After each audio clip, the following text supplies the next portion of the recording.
मी देवेंद्र सरिता गंगाधरराव फडणवीस ईश्वर साक्ष शपथ घेतो की कायद्याद्वारे स्थापित झाले आहे अशा मी महाराष्ट्र राज्याचा मुख्यमंत्री म्हणून माझी कामे निष्ठापूर्वक व सचोट विवेक बुद्धीने पार पाडेल आणि संविधान व कायदा यानुसार ममत्व भाव किंवा आकस न बाळगता न्याय वागणूक देईल।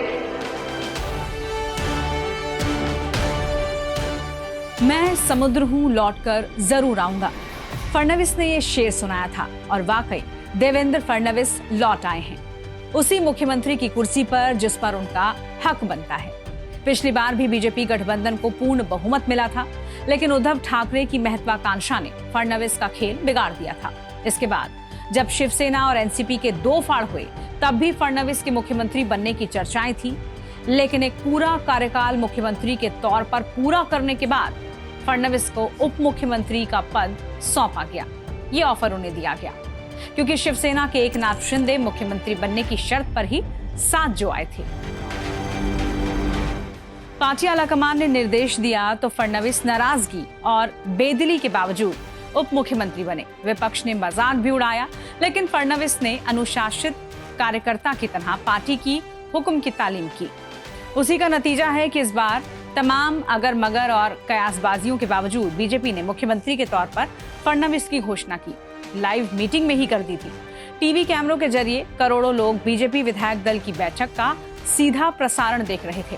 फडणवीस के नाम का प्रस्ताव पेश होता है और सर्वसम्मति से उन्हें पार्टी विधायक दल का नेता चुन लिया जाता है। सर्वानुमते यानी कि सर्वसम्मति से देवेंद्र फडणवीस जी को पार्टी के नेता के रूप में घोषणा करता हूं।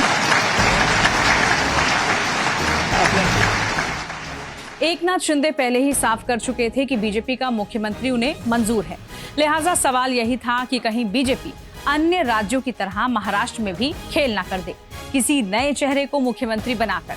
साथ ही ये भी थ्योरी चल रही थी कि कोई मराठा और ओबीसी चेहरा मुख्यमंत्री के तौर पर पार्टी आगे कर सकती है, लेकिन ये तमाम कयासबाजियां धरी की धरी रह गई। फडणवीस न सिर्फ पहली कतार में है, बल्कि सबसे बड़ी कुर्सी उनके नाम तय कर दी गई है।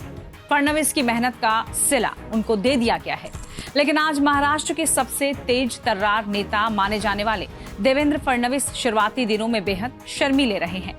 स्कूल में हमेशा लास्ट बेंच पर बैठने वाले शांत और शर्मीले देवेंद्र का चयन महाराष्ट्र की पहली कुर्सी पर बैठने के लिए किया गया है।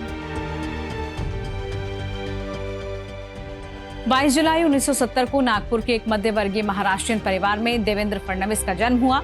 देवेंद्र के पिता गंगाधरराव फडणवीस जनसंघ के सदस्य थे और वो नागपुर से महाराष्ट्र विधान परिषद के सदस्य भी रहे। देवेंद्र ने 16 साल की उम्र में अपने पिता को कैंसर के कारण खो दिया था। देवेंद्र की माता Sarita Fadnavis Vidarbha housing credit society की पूर्व निदेशक रही हैं, जिनका अमरावती के प्रतिष्ठित कालोटी परिवार से ताल्लुक रहा है। युवा देवेंद्र का नाम शुरू में तत्कालीन प्रधानमंत्री इंदिरा गांधी के नाम पर नागपुर के इंदिरा कॉन्वेंट स्कूल में लिखाया गया था। कुछ सालों के बाद देश ने इंदिरा गांधी के शासनकाल में लगाए गए आपातकाल के बुरे दौर को झेला। तब देश भर में विरोधी नेताओं को जेल में डाला गया, तो उनमें से एक देवेंद्र के पिता गंगाधरराव जनसंघ के सदस्य भी थे। गंगाधरराव को एक विरोधी रैली के दौरान गिरफ्तार कर लिया गया था और उन्हें लंबे समय तक जेल में रखा गया। इस घटना से देवेंद्र के मन में विद्रोह की भावना पैदा हो गई और उन्होंने उस स्कूल में जाने से इनकार कर दिया, जिसका नाम उस व्यक्ति के नाम पर रखा गया था जो उसके पिता को जेल भेजने के लिए जिम्मेदार था। देवेंद्र की हट के चलते उनका नाम फिर एक दूसरे स्कूल सरस्वती विद्यालय में लिखवाया गया। नागपुर के शंकर नगर इलाके में स्थित सरस्वती विद्यालय में देवेंद्र फडणवीस की स्कूली पढ़ाई हुई है। स्कूल के ग्राउंड फ्लोर पर A4 क्लास की आखिरी बेंच पर बैठकर ही देवेंद्र फडणवीस ने 8वीं से 10वीं तक की पढ़ाई की और एक बार फिर से महाराष्ट्र में सबसे महत्वपूर्ण पद पर यानी सीएम की कुर्सी पर वो पहुंच चुके हैं। नागपुर में राष्ट्रीय स्वयंसेवक संघ का इसी स्कूल से देवेंद्र ने अपनी अधिकांश स्कूली शिक्षा पूरी की। इसके बाद नागपुर में ही धर्मपेट जूनियर कॉलेज से इंटरमीडिएट पास किया।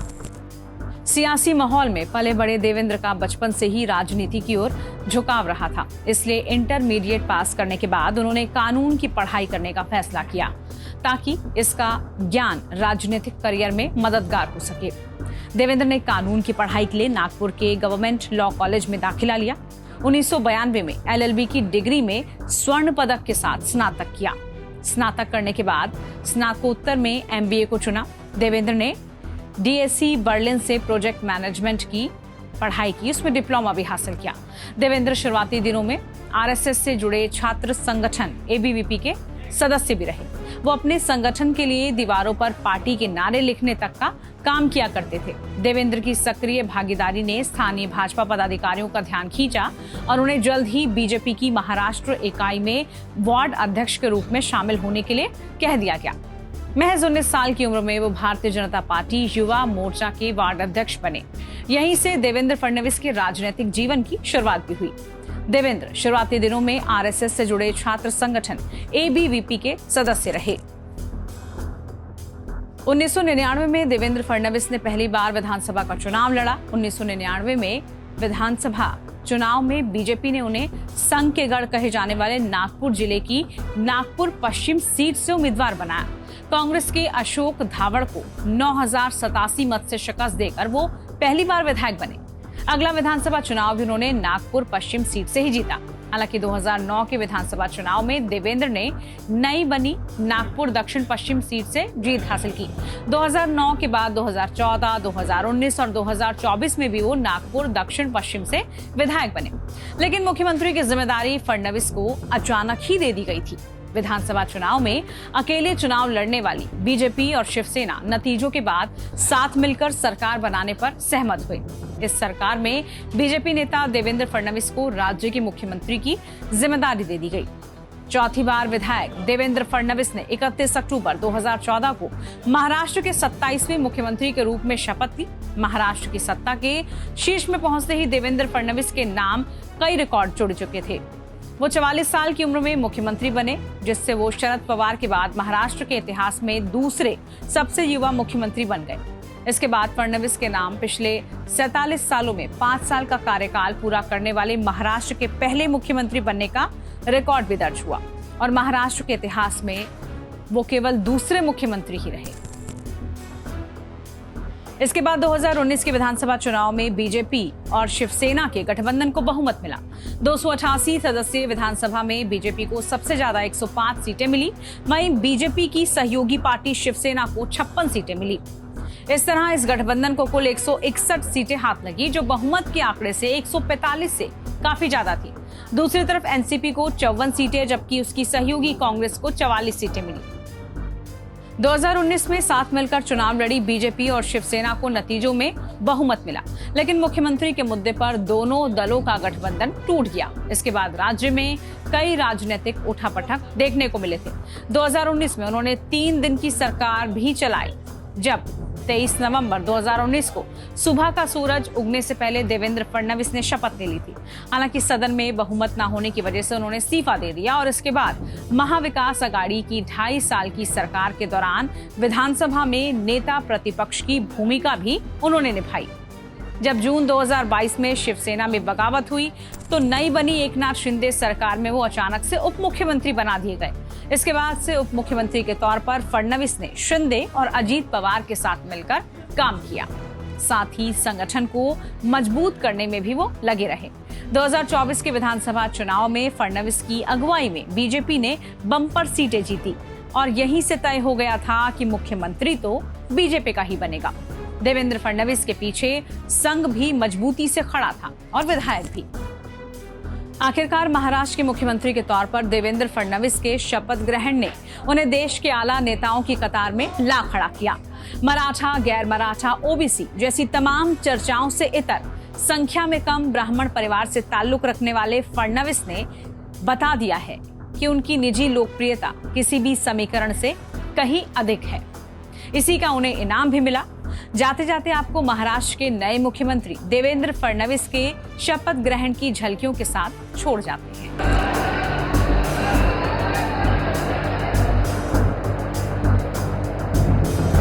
श्री देवेंद्र, सरिता, गंगाधरराव फडणवीस. मी देवेंद्र सरिता गंगाधरराव फडणवीस ईश्वर साक्ष शपथ घेतो की महाराष्ट्र राज्याचा मुख्यमंत्री म्हणून इस तरह की तमाम जानकारी और अपडेट्स के लिए आप बने रहिए टाइम्स नाउ भारत डिजिटल के साथ। नमस्कार। असा मुख्यमंत्री म्हणून माझी कामे यथायोग्य पार पाडण्यासाठी आवश्यक